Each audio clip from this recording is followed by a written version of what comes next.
Amém.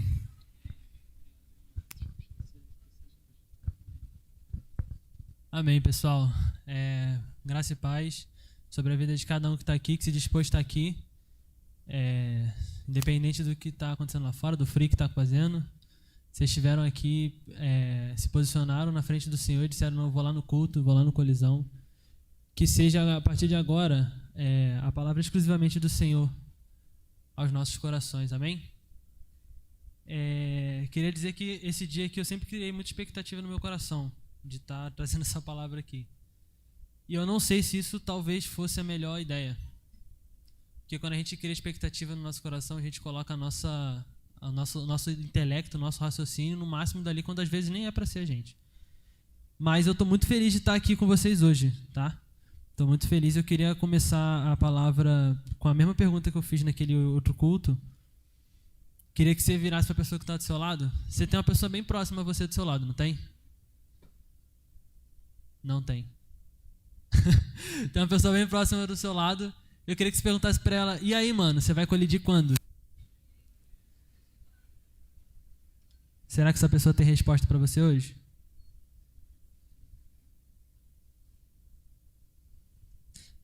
Queria falar sobre exatamente essa ideia de colisão, sabe? A gente vai trazer 3 pontos aqui bem legais. Primeiro, eu quero que você abra sua Bíblia em Romanos 8, tá? A gente vai ler a partir do versículo 5 até o versículo 11. Mas a ideia da mensagem de hoje ela é muito simples. A gente vai falar sobre colisão. E eu queria conversar com vocês sobre 3 pontos, que são a ação de colidir, contra o que a gente vai colidir e como que a gente vai colidir. A gente já está há um ano e um mês de colisão. Graças a Deus o Senhor tem sustentado a gente até aqui. Mas você já parou para pensar o que seria isso? Eu vou trazer alguns termos científicos aqui, para você conseguir entender colisão. Na nossa camisa você vai ver que tem um colisão meio quebrado. Você está vendo que tem um colisão quebrado aí? Alguém já nunca reparou isso? Achou que estava simplesmente escrito colisão. Não, né? A ideia de colisão, ela vai... Tem alguma coisa aqui?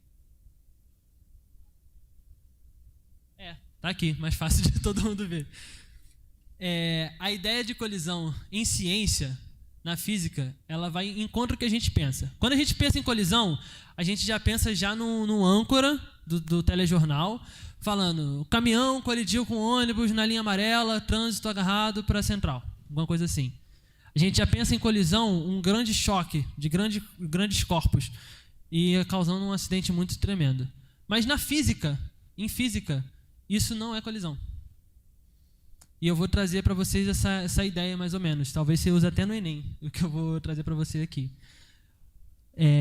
Em física, colisão é um evento em que 2 corpos ou mais exercem força um sobre o outro por um tempo relativamente curto. Embora a palavra colisão seja comumente utilizada nos casos em que há um grande impacto entre 2 objetos, o uso científico do termo colisão não se limita apenas à magnitude de força. Exatamente o que eu falei aqui. A ideia não é grandes corpos se chocando, apesar de existir colisão entre 2 grandes corpos. Não, muito mais singelo do que isso. Foge da magnitude de força. Vou dar um exemplo para vocês sobre os gases. Os gases, eles... se você tem uma garrafa de 2 litros, você coloca um determinado gás ali, você tem 2 litros daquele gás. Se você pega aquela mesma quantidade de gás e coloca num latão de 20 litros, agora você tem... Não precisa não, por favor. Você tem 20 litros de gás agora. A mesma quantidade. Por que isso acontece? Os gases, eles ocupam o espaço, o recipiente onde eles se encontram. A galera aqui do ensino médio acho que já viu esse termo. Os gases, eles ocupam o recipiente onde eles se encontram. Lucas, por que você está trazendo isso pra gente, cara? Acho que é a primeira vez que eu vejo alguém falando de ciência no altar. É bem simples, e eu vou associar com o termo de colisão. Os gases, eles carregam uma energia cinética, então eles estão em constante movimento no ambiente onde eles se encontram. Eles têm mais energia cinética do que a sua forma sólida e do que a sua forma líquida. Então eles estão sempre em movimento. Quando você tem mais de uma molécula de gás e elas estão naquele movimento, em algum momento daquela simulação, os gases eles vão se chocar. E a trajetória resultante vai ser o resultado do ângulo de colisão com a intensidade da força deles. Estão conseguindo entender? Não, Lucas, ainda não consegui entender. Vou dar um exemplo mais visual. Vocês lembram daquela televisão que tinha... que quando o DVD ficava em stand-by, ficava aquela bolinha DVD batendo no canto do negócio e mudando de cor? Aquilo representa mais colisão do que o choque entre dois caminhões. Você acredita nisso?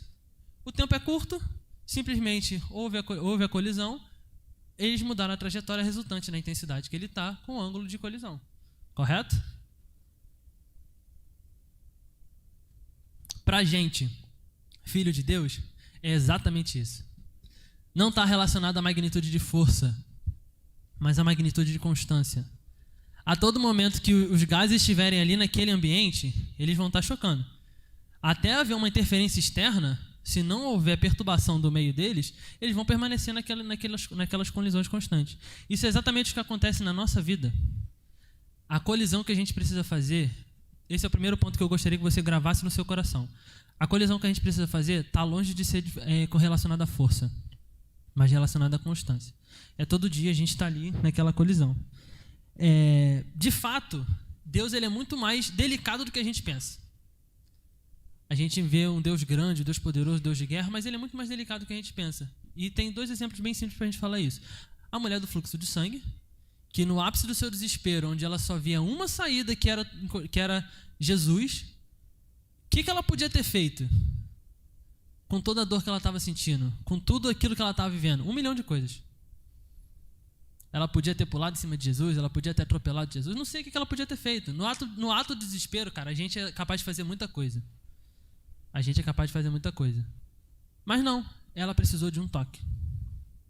Quer outro exemplo? Quando o povo estava no deserto com Moisés, reclamando que não tinha água, que não tinha comida, Deus falou assim: Moisés, toca a rocha. Moisés feriu. E desobedeceu a Deus e sofreu as consequências de sua desobediência.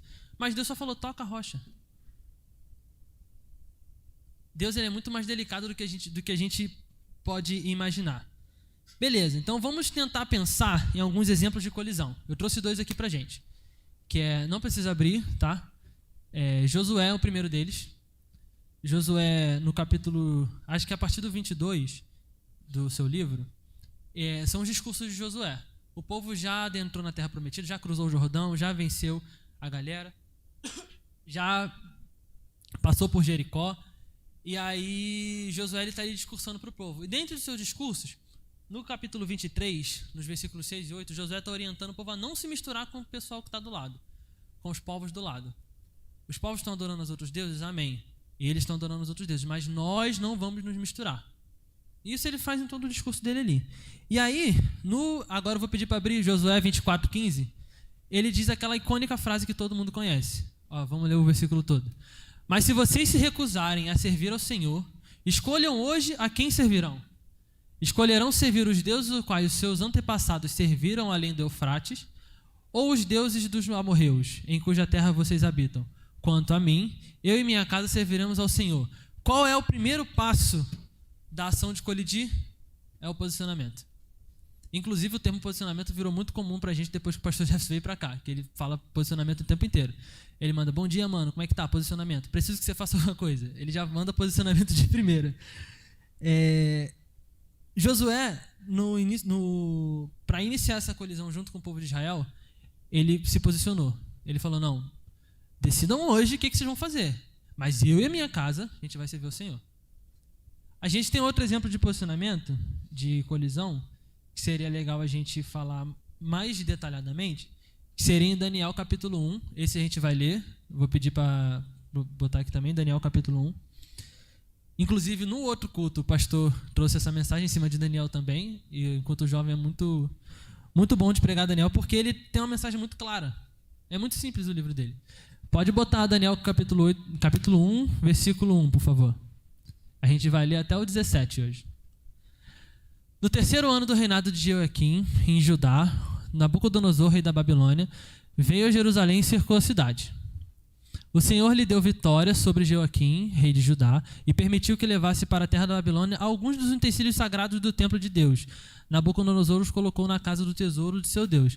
Nessa versão não explica direitinho, mas aqui ainda fala que foi na terra de Sinar, Nabucodonosor pegou os utensílios da casa de Deus em Jerusalém e levou para a Babilônia. E colocou na casa do Deus que ele servia. Versículo 3. O Senhor ordenou que Aspenaz, o chefe dos seus oficiais, na minha versão está o chefe dos eunucos, trouxesse ao palácio alguns dos jovens israelitas da família real e de outras famílias da nobreza. Olha o versículo 4. Disse o rei: escolha somente rapazes saudáveis e de boa aparência, que sejam instruídos em diversas áreas do conhecimento, que tenham entendimento e bom senso e sejam capacitados para servir no palácio real. Ensine esses jovens a língua e literatura da Babilônia. No caso, é a língua dos caldeus. Era qualquer jovem? Primeiro jovem que você pegar na rua, você traz para cá. Não. Jovens capacitados, de entendimento e sabedoria. Versículo 5. O rei determinou que recebessem de suas próprias cozinhas uma porção diária de alimento e vinho. Os rapazes seriam treinados durante 3 anos e depois passariam a servir ao rei. Daniel, Ananias, Misael e Azarias, todos da tribo de Judá, estavam entre os escolhidos. O chefe dos oficiais lhes deu novos nomes babilônios. Daniel passou a chamar Beltesazar, Ananias de Sadraque, Misael de Mesaque e Azarias de Abednego. Para quem não sabia, Sadraque, Mesaque e Abednego não eram os nomes deles, eram os nomes da Babilônia. Eles tinham outros nomes e foram mudados na outra terra. A intenção da Babilônia era mudar a identidade deles, mas nessa ramificação a gente não vai entrar hoje. Talvez uma outra oportunidade. Daniel, porém, decidiu não se contaminar com a comida e o vinho que o rei lhes tinha dado. Pediu permissão ao chefe dos oficiais para não comer esses alimentos a fim de não se contaminar. Deus havia feito que o chefe dos oficiais mostrasse compaixão e simpatia a Daniel. Apesar disso, apenas disse: tenho medo de meu senhor, o rei. Ele determinou o alimento que vocês devem comer e o vinho que devem beber. Se ficarem com a aparência abatida em comparação com os outros rapazes de sua idade, temo que o rei me mande cortar minha cabeça. Daniel falou com o assistente designado pelo chefe dos oficiais para cuidar dele, de Ananias, Misael e Azarias. Faça uma experiência conosco durante 10 dias, disse. Dê-nos apenas legumes para comer e água para beber. Terminados os 10 dias, compare nossa aparência com a dos outros rapazes que comem a comida do rei. Depois decida de acordo com o que você vir. O assistente concordou com a sugestão, fez a experiência com eles durante 10 dias. Passados 10 dias, Daniel e seus 3 amigos compareciam mais saudáveis e bem nutridos que os outros rapazes que alimentavam da comida do rei. Depois disso, o assistente só lhes dava legumes em vez da comida e do vinho servidos aos outros. Agora o último. Deus concedeu aos 4 rapazes a aptidão incomum para entender todos os aspectos da literatura e da sabedoria. E a Daniel concedeu a capacidade especial de interpretações e visões. Nos decorrer dos capítulos de Daniel, vocês vão ver que ele interpreta o sonho dos reis que estão postos lá em Babilônia. É uma leitura um pouco grande. Às vezes a gente não está acostumado a fazer uma leitura tão grande. Mas eu precisava que você entendesse toda a história. Nabucodonosor ele foi em Judá, sitiou Judá. Já estava próximo do período do cativeiro. E mandou trazer todos os jovens de boa aparência, que sejam entendidos, sabedoria. Eram qualquer jovem? Não era. E aí tem um ponto ali que é muito interessante dessa história de Daniel, que eu queria trazer pra gente, que colidir é não fazer o óbvio. Qual que seria o óbvio do versículo 10? Onde ele pede onde o chefe dos eunucos que estava responsável por eles, ele diz assim: olha, eu fico preocupado porque se vocês não comerem daquela comida, que é boa, agradável, vocês vão ficar com aparência, com aspecto caído, com aparência ruim, e o rei ele vai perceber isso, cara. Então, poxa, eu fico preocupado com isso. Daniel falou: testa 10 dias. Qual que era o óbvio daqui? Para quem já fez jejum, sabe que é realmente complicado você manter um semblante agradável. Você fica sem comida, a sua fonte de vida aqui do seu corpo é a comida. Então você fica sem comer, o seu ânimo ele fica abatido. Jesus Cristo, nas suas orientações, ele diz também: olha, se você está fazendo jejum, não deixa seu semblante cair para que as pessoas não vejam. Ele sabia que vai cair, é natural, é óbvio. Mas Daniel foi contra isso ainda assim. E ainda falou: testa aí 10 dias, vamos ver como é que a gente vai estar no final. Meteram uma creatinazinha, encorparam, ficaram mais fortes que os outros que estavam ainda, ficaram mais agradáveis à aparência do rei. Quando a gente decide se posicionar em relação a colidir com alguma coisa que o mundo está impondo pra gente, Deus ele é tão misericordioso que ele te dá vias de escape para você conseguir fazer isso. No versículo 9, coloca de novo o 9 para mim, mano, por favor. Deus havia feito que o chefe dos oficiais mostrasse compaixão e simpatia a Daniel. Ele se posicionou, ele falou, não quero, não vou me contaminar. Deus lá de cima olhou e falou, vou dar graça para esse menino ainda. O chefe dos eunucos vai te ajudar. Quando a gente se posiciona, galera, esse é outro ponto que eu preciso que vocês entendam. Quando a gente se posiciona e encontra aquilo que o mundo está trazendo pra gente, Deus ele é misericordioso com as nossas vidas. Saia daqui hoje com esse entendimento de que se você se posicionar na verdade que é a palavra e encontra o que o mundo está propondo para você, Deus ele vai abrir portas, ele vai te dar vias de escape para você conseguir fazer isso. Ele vai te dar as estratégias, ele vai te ungir, ele vai te orientar, ele vai te guiar. E que assim seja feito na nossa vida. Amém? Mas beleza, Lucas, você falou aí de Josué, nem sei quantos anos antes de Cristo, Daniel, cerca de 600 anos antes de Cristo. E hoje, cara? Contra o que a gente colide hoje, mano? Em Romanos 8, capítulo 6, capítulo 8, versículos 6 a 8, eles vão trazer aqui, ó. A inclinação da carne é morte, mas a inclinação do espírito é vida e paz. A inclinação da carne é inimizade contra Deus, pois não é sujeita à lei de Deus, nem em verdade o pode ser. Portanto, os que estão na carne não podem agradar a Deus. O que a gente colide hoje? Mesma coisa que eles colidiram no passado.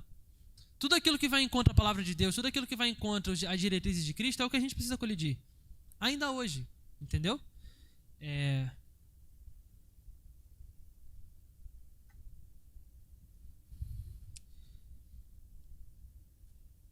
Tem um relato na história que é muito interessante que eu gostaria de trazer para cá também. Todo mundo aqui conhece a cidade de Corinto, certo? Todo mundo conhece a cidade de Corinto?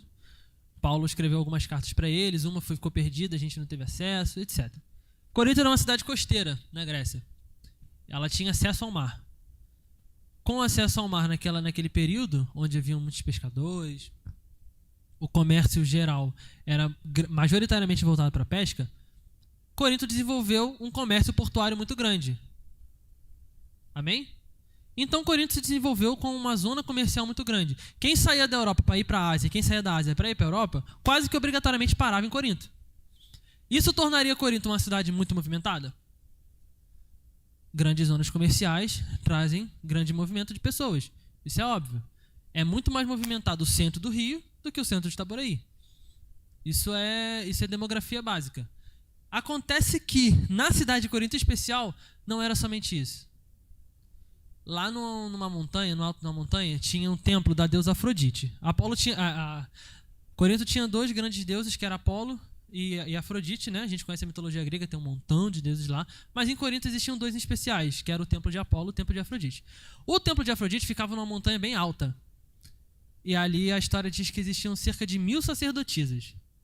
Afrodite era a deusa do amor, da fertilidade e do sexo. O culto dessa galera, dessas mulheres, dessas sacerdotisas, era descer num determinado período da tarde e fazer exatamente o que vocês estão pensando com os homens que estavam lá embaixo.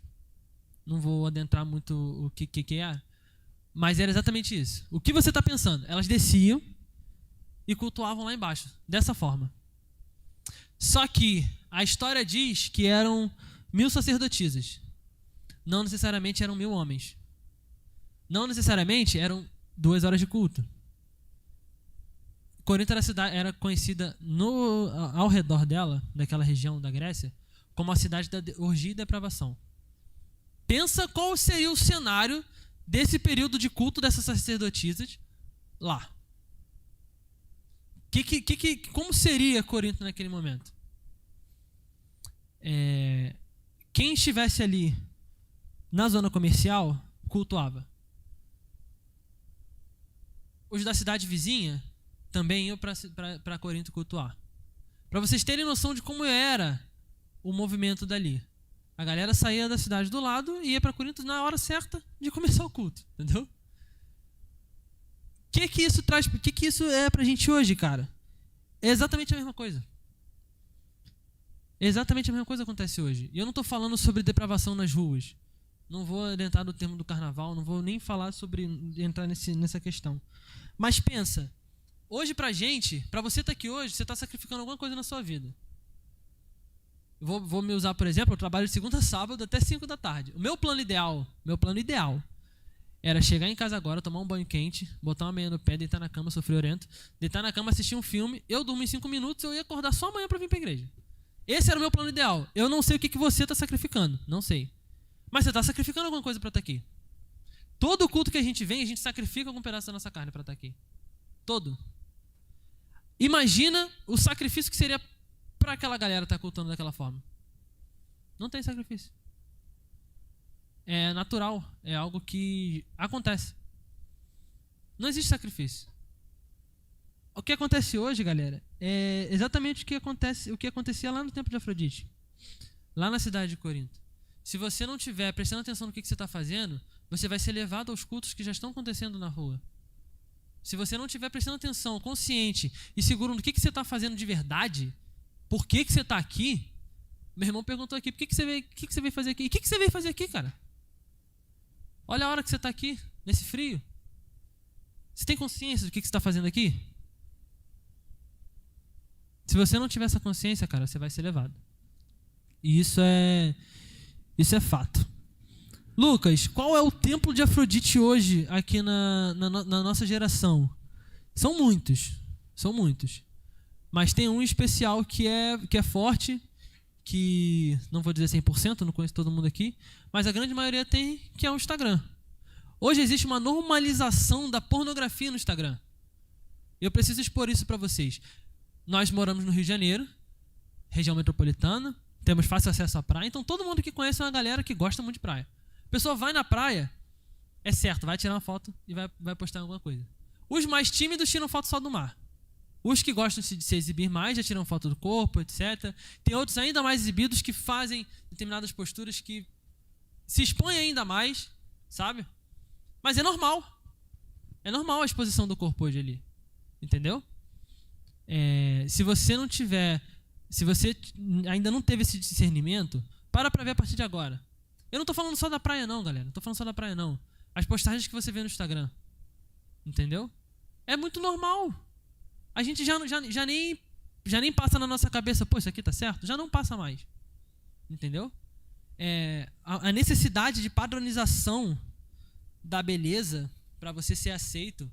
Não, eu preciso fazer um lorodonto, fazer uma lipoaspiração, vou botar um silicone, vou meter um shape porque eu preciso meter um shape, tá ligado? Virou normal também. Eu não tô falando para você aceitar as doenças do peso, as doenças da obesidade. Não, pelo contrário. Pelo contrário. Cuide sim de você, se cuide mesmo de verdade, vá na academia, entendeu? Mas faça isso por uma razão racional. Porque você está entendendo que você precisa fazer aquilo. Não porque o mundo está pedindo para você se aceitar. Isso vai completamente em contra o que está em Romanos 12:2. Que é o que a gente lê o tempo inteiro, que não vos conformeis com esse mundo. Existe essa imposição, cara, dessa padronização. Entendeu? Que a gente não pode aceitar isso. Eu acompanhava uma menina que fazia cover no YouTube. Ela tocava violão, ela cantava.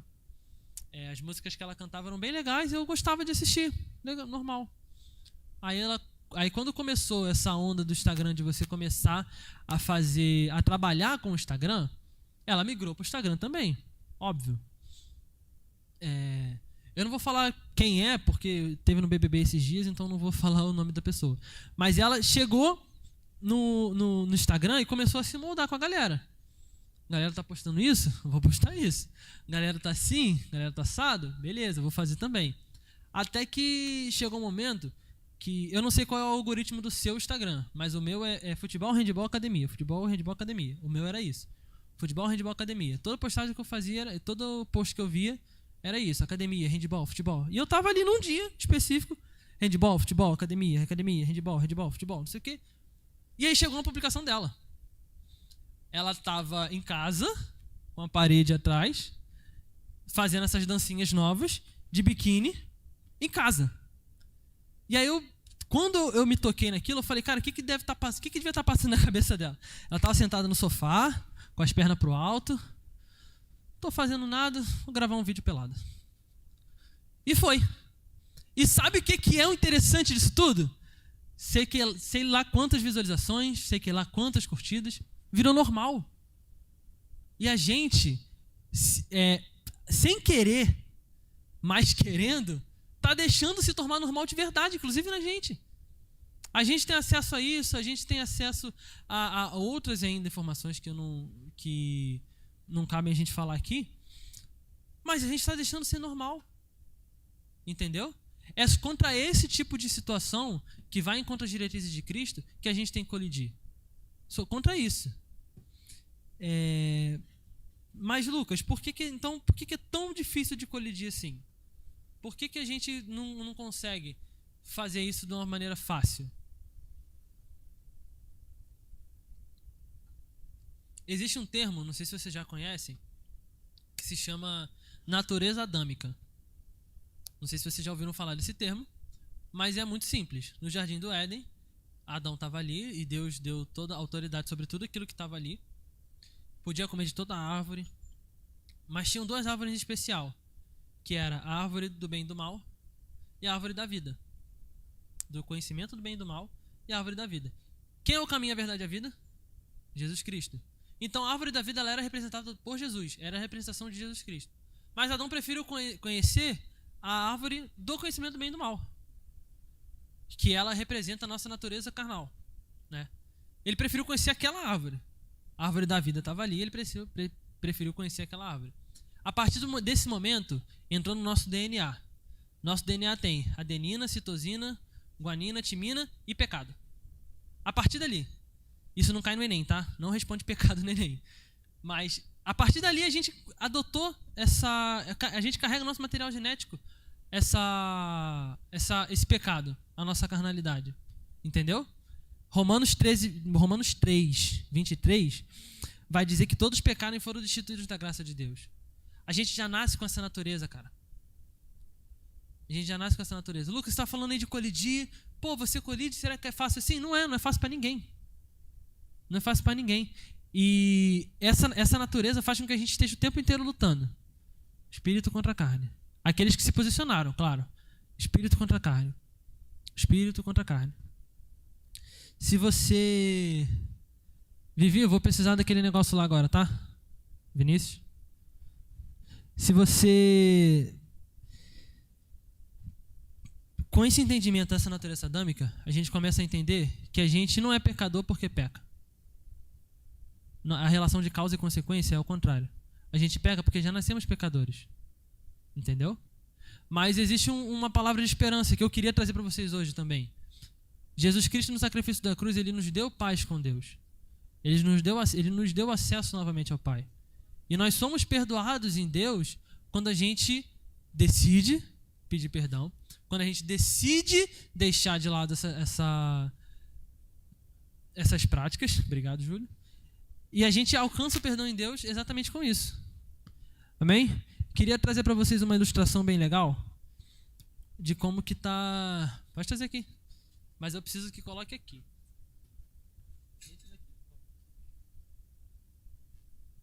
Pode vir, vem cá.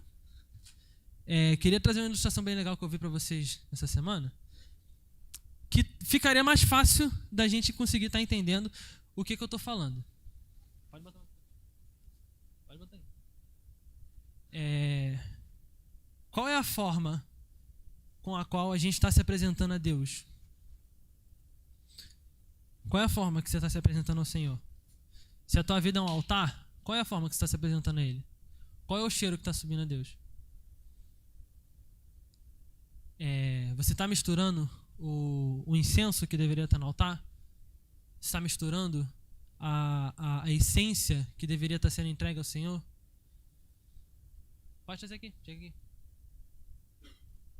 Vinícius, ele vai ajudar a gente a entender bem isso aqui, tá? Não, você segura na mão. Tá quente? Ah, entendi. Não contava com isso, mas você precisa segurar. Foi? Qual dos dois você gosta mais, chocolate ou Fanta laranja? Gosta mais da Fanta? Então a Fanta vai ser as coisas boas que você faz. E o chocolate vai ser as coisas ruins que você faz. Amém? O Vinícius, ele é um personagem, tá? Já não é mais Vinícius. Mas ele é um personagem que vai estar ilustrando pra gente. Você ora a Deus todo dia? Então bebe a Fanta. E no seu trabalho, você se apresenta como cristão? Seu personagem não, tá? Não. Você se apresenta como cristão? Não pode tomar o chocolate. Tá quente? Não? Tá bom? Tá. O personagem do Vinícius vai se chamar Timóteo. Timóteo ora todos os dias. Ele lê a palavra todos os dias. Aqui. Isso. Não, fica aqui parado. Tem que ficar bem visual. Timóteo, ele lê a palavra todos os dias. Pode ver. Mas ele desonra os pais dele. Vai ficar o tempo inteiro. Vinícius, ele ajuda no restaurante Graça. O Timóteo ajuda no restaurante Graça. Mas vamos deixar um pouquinho mais séria a coisa? Quando o Timóteo está em casa, ele assiste conteúdo que não devia. Na frente dos outros, dos homens, Vinícius é um cara muito, muito legal. Mas com a família dele, ele não é. Ele destrata a mulher dele, destrata os filhos dele. O Vinícius, ele cobiça o Timóteo, cobiça a mulher do próximo. Vai embora, cara. Você que escolheu esse. Quando o irmão erra na igreja, o Timóteo, ele crucifica o irmão dele também. Mas o Timóteo toca no louvor. Pra te dar uma misericórdia aí agora. Timóteo toca no louvor. Timóteo participa do colisão. Vai, Timóteo. Tô nem aí. Vai. Quando precisa de ajuda na cantina, o Timóteo vai lá. Ele tá na cantina. Sabe como é que tá a vida do Timóteo?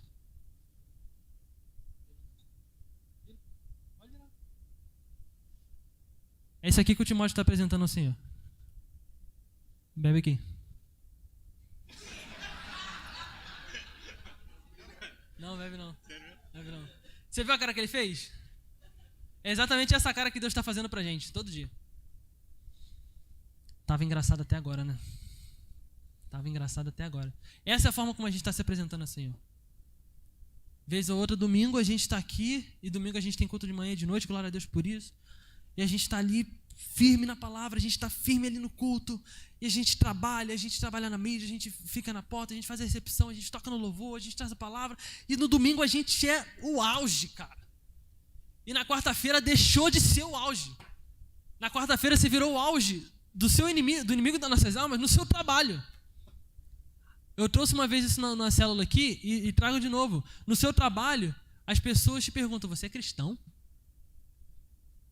Não com aquela intenção de perguntar assim, cara, eu também sou cristão, de qual igreja você é? Não, naquela intenção de falar assim, cara, você é cristão e faz isso? Você é cristão de verdade? De ir na igreja? Se você nunca ouviu isso, se você nunca ouviu essa frase, agradeça ao Senhor, porque ela é muito dura. Ela te pega pelo pescoço e te joga no chão como se você fosse um nada. Entendeu? Peça ao Senhor que Ele te dê o discernimento para você ser fonte de uma água só. E que seja da água dele. Amém? Amém, Lucas. E aí? Como é que a gente faz essa colisão, cara?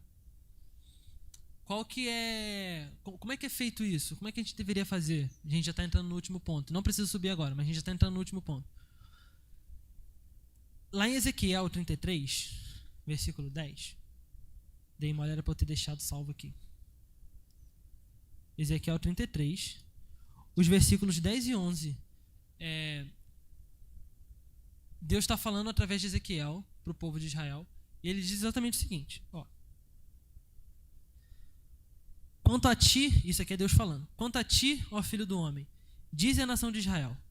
Assim falais vós, visto que as nossas transgressões e os nossos pecados estão sobre nós, e nós desfalecemos neles, como viveremos então? Isso aqui é a nação de Israel perguntando para o Senhor.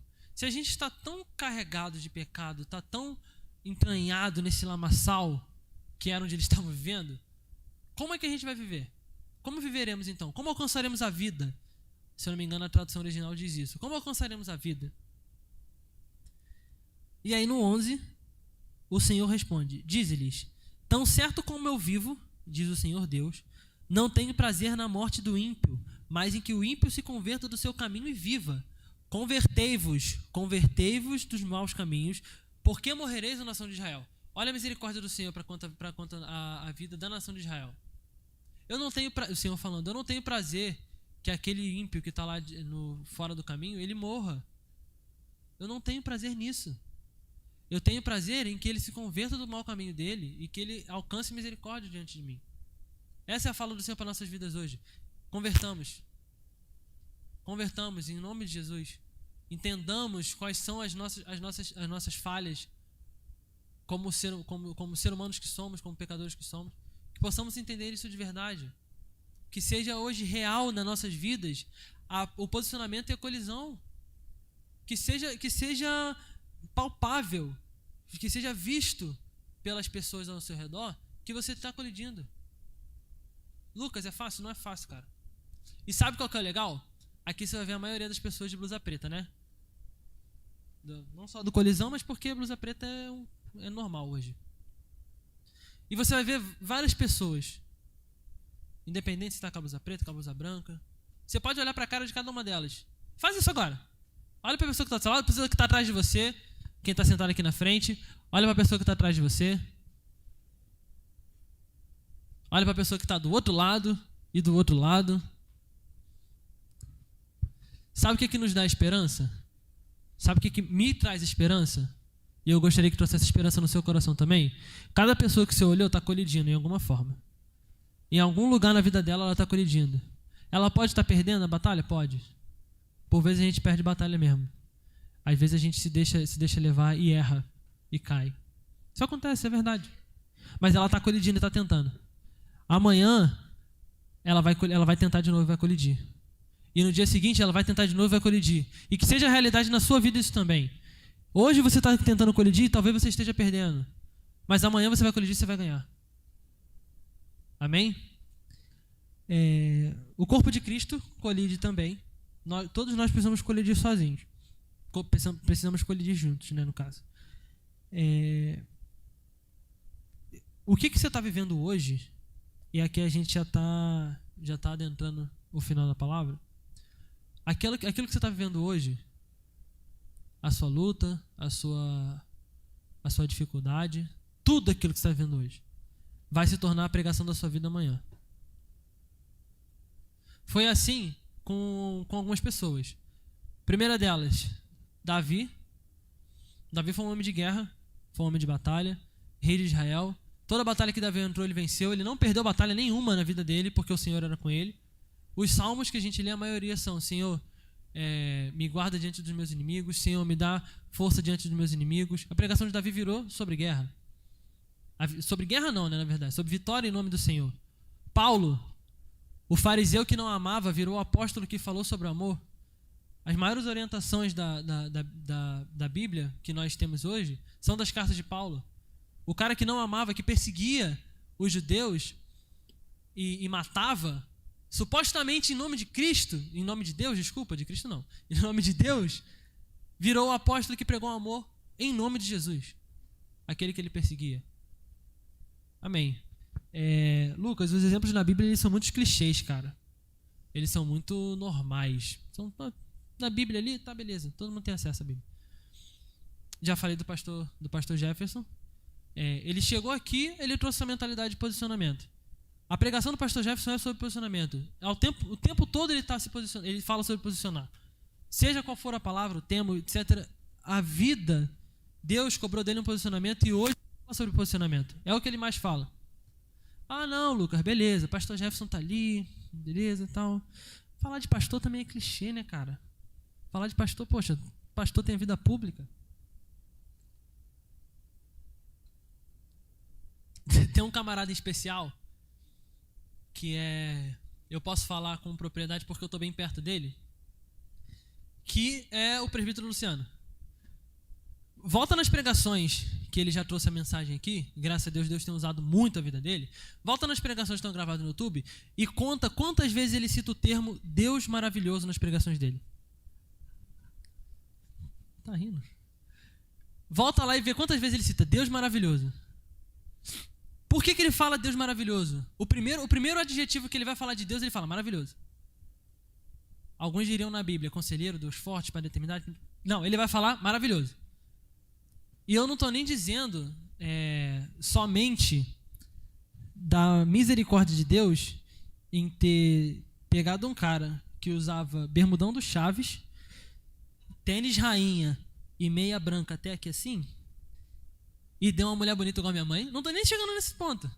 Eu estou falando do Deus maravilhoso que guardou ele todos os lugares onde ele esteve e preservou ele e falou: meu filho, não, eu tenho o melhor para você. Daqui a algum tempo você vai conhecer a Meire, você vai conhecer a minha casa, você vai se converter, você vai entrar para os meus caminhos e você vai ser usado por mim. A pregação dele é sobre um Deus maravilhoso que cuidou dele a vida inteira. E eu não sei se ele sabia, não sei se ele não sabia, mas enxergou isso. Pede para ele contar a história dele. Compra um pacote de pão de queijo, um mineirinho e aparece lá em casa, de preferência quando eu estiver também. Pergunta para ele das histórias dele. Foi um Deus tão maravilhoso na vida dele que foi cuidando dele em cada detalhe. Onde ele passou, onde quer que ele esteja, nas religiões onde ele esteve, nos trabalhos, cuidou dele e guardou a vida dele. E falou: Luciano, você tem um futuro na minha casa. Você vai ser preservado. Estou citando o termo dele porque eu estou perto, mas eu poderia falar do Júlio, poderia falar do Sandro, poderia falar do Marlão, poderia falar do Vitor, poderia falar de muitas pessoas. Meu irmão, o que você precisa entender hoje é: o que você está vivendo hoje vai se tornar sua pregação amanhã. Creia nisso e preste atenção nas provas, nas dificuldades, nas tribulações que o Senhor está te permitindo passar hoje. Eu não quero saber quantos anos você tem. Não me importa saber agora. Se você tem 27, se você tem 13 anos de idade, não me importa saber. O que me importa agora é você sair daqui com esse entendimento. Tudo que Deus está me permitindo viver, eu vou pregar amanhã, porque Ele está me ensinando aqui. E aí, beleza, para a gente finalizar, qual que seria a recompensa disso? Onde a gente chega com essa colisão? Qual é o resultado disso? A vida eterna, obviamente. Mas aqui na Terra, qual que é o resultado aqui da Terra? A nossa vida é pautada em investimentos, em julgamentos. A gente faz aquilo que a gente acha que a gente deve fazer, depois de ter julgado, depois de ter investido, porque a gente acredita que a gente vai ter retorno em cima daquilo, né? Qual que é o resultado disso, cara? Está lá no Salmo 1, no versículo 1 ao 3. A atitude e o resultado daqueles que colidem com aquilo que o mundo está propondo para a gente. Bem-aventurado o homem, preste atenção, bem-aventurado o homem que não anda segundo o conselho dos ímpios, nem se detém nos caminhos dos pecadores, nem se assenta nas rodas dos zombadores. Colisão. Antes, tem a sua satisfação na lei do Senhor e na sua lei medita de dia e de noite. Essa é a atitude. Será como a árvore plantada junto à corrente de águas, que dá o seu fruto na estação própria e cujas folhas não caem, e tudo o que fizer prosperará. Meu irmão, a sua atitude, a partir de hoje, é exatamente essa. Não se detenha na roda dos zombadores, não se detenha nesse lugar em que você sabe, eu não preciso citar, você está na sua cabeça agora pensando em diversos lugares onde você não deve estar, e por vezes você está. A partir de hoje, pensa nisso, cara. Não é para você estar ali, aquele lugar não te pertence. Versículo 2, antes tem a satisfação na lei do Senhor e nela medita de dia e de noite. Essa é a atitude principal, cara. É a consagração ao Senhor. É dizer: Senhor, eis-me aqui, eu sou falho, eu erro mesmo, Senhor, me perdoa por isso, eu quero alcançar o seu perdão, eu quero meditar na tua palavra de dia e de noite, é mergulhar de verdade naquilo que o Senhor tem pra gente, cara, e tá tudo aqui. O resultado é esse, ó. Será como a árvore plantada junto à corrente de águas, que dá o seu fruto na estação própria e cujas folhas não caem, tudo quanto fizer prosperará. Esse é o resultado. Vou pedir para você se colocar de pé nesse momento. O que é essa árvore plantada junto a ribeiro, cara? O ribeiro de águas, das águas que correm do trono do Senhor. Você vai estar nutrido daquilo que o Senhor tem, da vida que corre do trono do Senhor. Você vai estar ali próximo e você vai ser árvore, você vai ser refúgio, você vai ser alimento. Meu irmão, você vai ser usado pelo Senhor. O que o Senhor tem para sua vida, Ele vai realizar. A partir do momento que você se colocar nessa posição, a partir do momento que você meditar na palavra e se consagrar todos os dias. Amém?